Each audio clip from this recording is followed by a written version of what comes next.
Here are three footwear companies with their respective PE multiples put up next to them. Now, most investors would interpret vintage with a PE of 10 as cheap and new gen with a PE of 40 as expensive. But is that really the case? Can one truly gauge just by using the PE multiple if a company is cheap or expensive?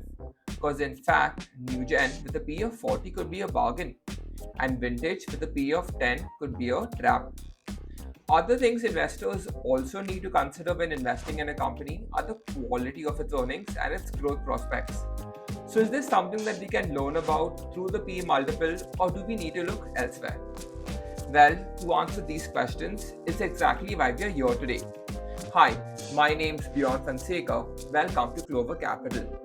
By the end of this video, you will learn why the PE multiple is the single most misunderstood metric in finance, and how, by using the discounted cash flow model, you can learn to read the PE multiple's true message. So let's get started. First, let me ask you this. What does it mean to buy a stock? When you buy a stock, you are essentially becoming a part owner of a business. And businesses, more often than not, generate profits and cash flows. So, what you are essentially buying is an entitlement to those profits and cash flows. But how do you determine what the fair value is to buy a business at? And that's where the exercise of equity valuations come in. Businesses are typically valued as a multiple of either their sales, profits, cash flows, and in some cases, a multiple of the assets that they own. And of all the valuation tools out there, the P multiple stands out as the most widely used one. So let's quickly recap how the P multiple is calculated. You simply take the price the company is currently trading at and you divide it by its most recent earnings per share. And what we get here is a P multiple of 31. Now, if one were to interpret this as a business owner, we'd arrive at the conclusion that I need to wait 31 years if I can make my money back, a seemingly long amount of time. So, is this where the value lies in using the P multiple to act as a payback period number? While this can help you build some perspective of the valuation you are buying in at, there are two factors you need to consider. Number one, businesses usually pay only a part of their profits as dividends, and some never do. And number two, investors are more dependent on stock price appreciation as a source of returns than they are on the payment of dividends. So, while using it as a payback period number is the easy way, but it's not the most effective way. The true value in using the P multiple lies in understanding how its two core components are derived, the price and the earnings per share. So let's first begin with the easy one, earnings per share. You simply take the profits the business generated as a whole in the previous year and you divide that by the total number of shares. And what we get is the earnings per share. But price. Now that's where things get interesting. At its core, price is a function of demand and supply. And the role the forces of demand and supply play is to arrive at a price that's most acceptable to all parties involved. But what drives the forces of demand and supply? The answer, investor expectations. Now, these expectations aren't formed out of thin air. They are formed based on the information that an investor gathers about a company from various sources. Now, this information that various investors refer to leads to the creation of a story. But the problem with stories is that they can sometimes be long and hard to keep up with. And that's where the P multiple comes in. So, your P multiple essentially acts as a trailer to that story. But just like trailers, the P multiple does not always communicate the full picture. And without the right context, it could have you believing a story that's not true. So while the P multiple is a great starting point, there's another tool that investors use to arrive at the true value of a company. It's the discounted cash flow model. Your DCF model, in theory, is supposed to ignore all the noise in the market and help the investor arrive at a price that reflects the true value of the company.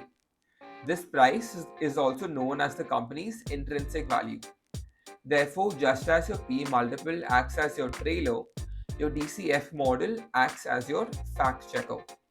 So let's understand how to use the DCF model by revisiting our three footwear companies through a case study. Beginning with Vintage, here's the information that we have about the company. Vintage is an established player in an already mature space. They primarily target the budget segment by catering to customers in Tier 2 and Tier 3 Indian cities. The management themselves are more focused on steady profitability and cash flows over earnings growth. So, as you can see, this information covers both the positive and negative aspects about the company.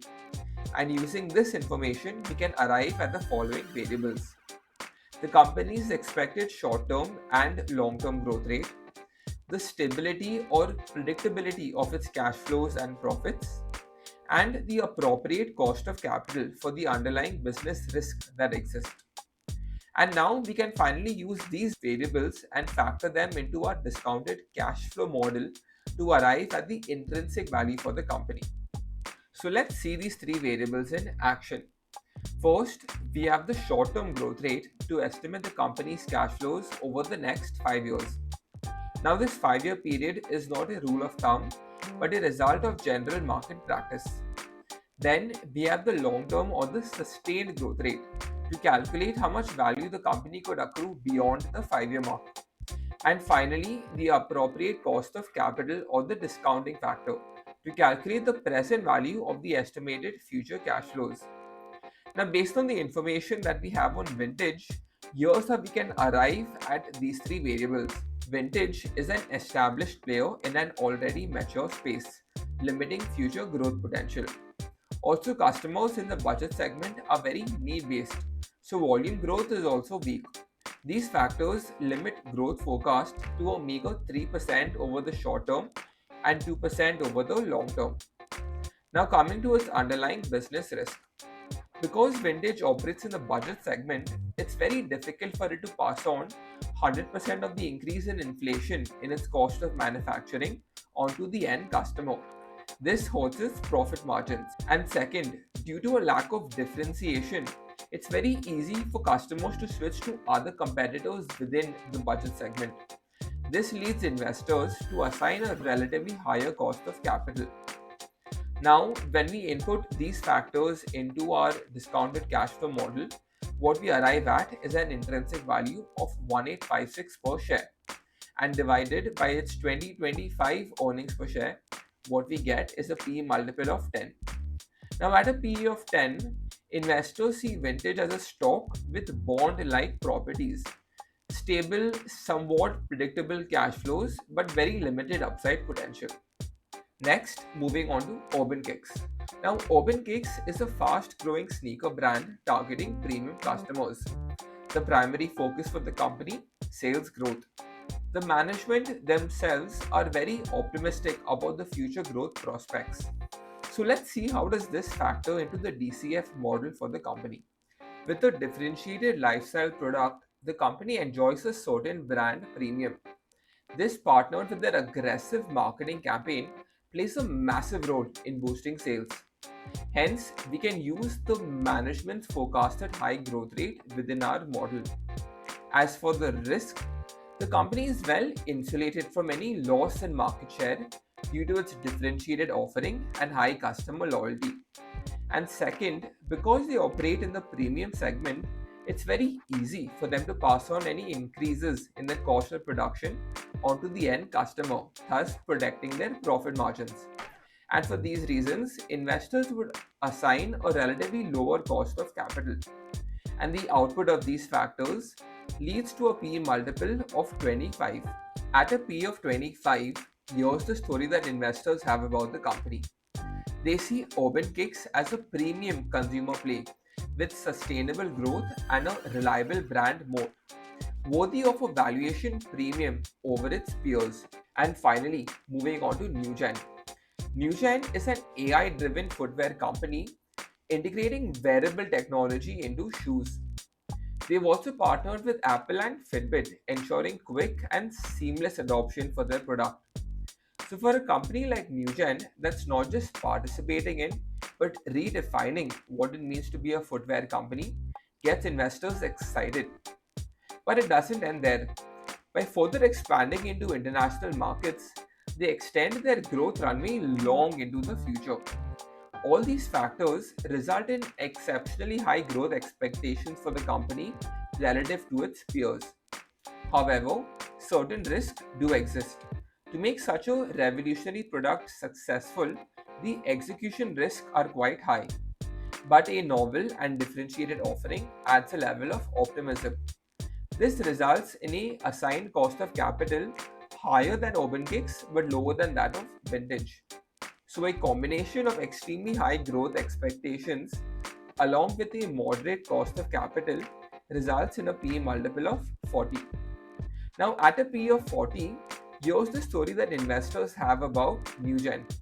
They see it as a hyper growth company where investors are not only valuing current earnings but a vision of global market dominance and a disproportionate growth in profits. Now, here's the catch. The DCF Model 2 in itself is not perfect and it comes with its own caveats. The first thing you need to know is that these intrinsic value calculations are an ongoing process. So, whenever new information surrounding a company is released, investor expectations about the future could also change, and this leads to changes in the estimated intrinsic value. And second, each investor could interpret the information differently. So, while more optimistic forecasts can lead to higher intrinsic values, more conservative forecasts lead to lower intrinsic values. And when each investor moves based on the intrinsic value that they've arrived at, the forces of demand and supply come into play, and what we get is the market price. So, let's quickly summarize what we've learned so far. Your PE multiple is calculated as price divided by earnings per share. Now, your earnings is a result of the company's most recent historic performance, whereas price is a function of demand and supply. And what drives the forces of demand and supply are investor expectations around three factors. First, the earnings growth prospects for the company. Second, the stability of those earnings or cash flows. And third, the implied cost of capital or the perceived risk for the company. And your DCF model simply acts as the way to quantify these factors. So, a company with more uncertainty around its ability to grow and maintain its earnings is assigned a higher cost of capital, whereas more stable companies are rewarded with a lower cost of capital. Now, a company can always reduce the impact of its cost of capital by growing its earnings at a higher rate. So, when earnings growth expectations far outpace the assigned cost of capital, the estimated intrinsic value and PE multiples are higher.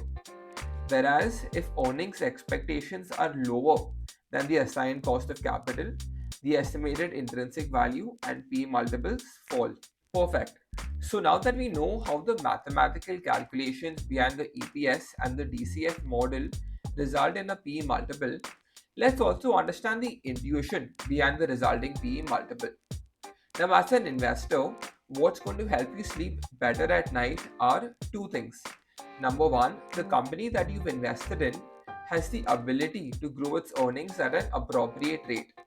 And number two, those earnings can be sustained over the long term. This gives investors the confidence to hold on to their investments longer with the expectations that a bulk of the earnings will accrue not in the short term but in the period beyond the 5-year mark. Now, of the three companies that we've looked at, NewGen and OpenKicks both display these characteristics. And we can see further evidence of this in the DCF model of the respective companies. Of the two parts that we sum to arrive at the present value of the company's cash flow, you'll notice that the terminal value of these two companies makes up over 80% of that sum. Now, the way we interpret this is that the perceived risk for the company is so low relative to its ability to grow its earnings that the company is expected to generate a profit for decades into the future. Vintage, on the other hand, displays a relatively weaker ability to grow and sustain its earnings.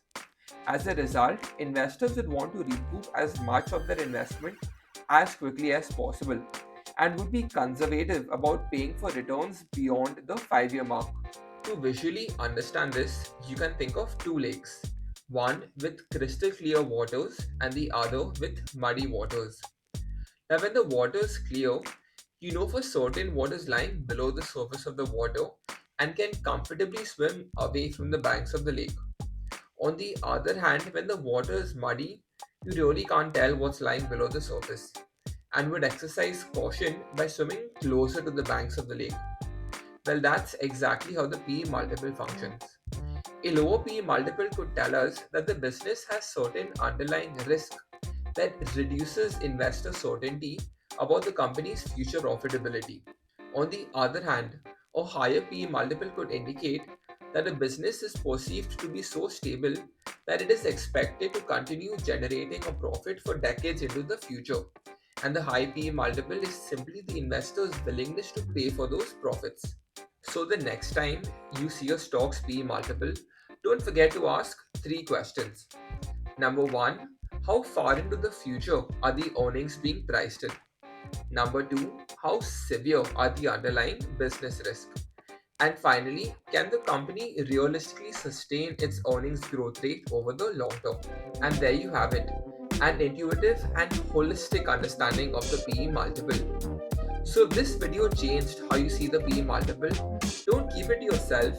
Share it with your friends and family so that they know that you're the smart one. And while you're at it, also hit the subscribe button so you can keep getting smarter. Thank you for watching, and I'll see you again soon. Cheers.